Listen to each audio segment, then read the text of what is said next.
Congratulations, Giorgio. I'm very excited about your appointment as the new artistic director of Teatro Stabile del Veneto. After our long history of collaborating and working together at the Spoleto Festival, I'm very excited to have the chance to work again at the Teatro Goldoni. Bravo, and I'm looking forward to presenting new work and discovering new things with you.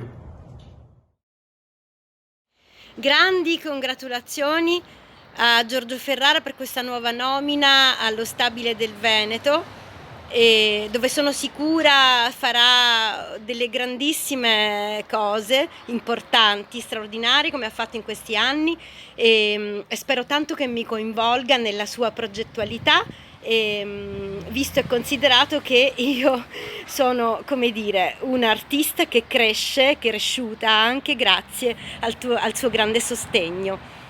In bocca al lupo, Giorgio.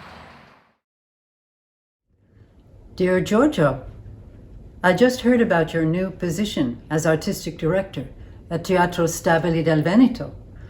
Congratulations.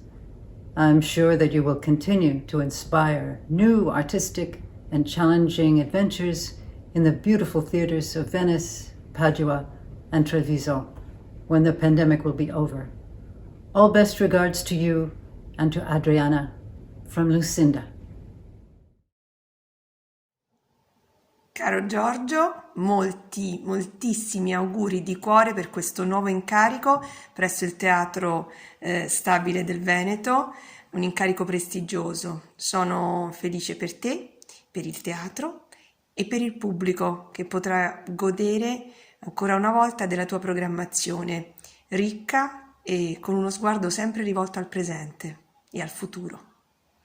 Io accolgo con grande piacere il tuo invito a collaborare con te e con il teatro per qualsiasi progetto artistico, come abbiamo fatto in passato a Spoleto, con grande entusiasmo, con grande passione e con dei risultati che poi sono rimasti nel tempo e anche con un'amicizia che è rimasta nel tempo. Caro Giorgio, sono lieto di sapere che tu sei stato designato al ruolo di direttore artistico del Teatro Stabile del Veneto. Tanti importanti progetti artistici sono stati realizzati sia in Italia che nella Federazione Russa, su vostra inestimabile iniziativa, attraverso la storia della nostra partnership e cooperazione culturale.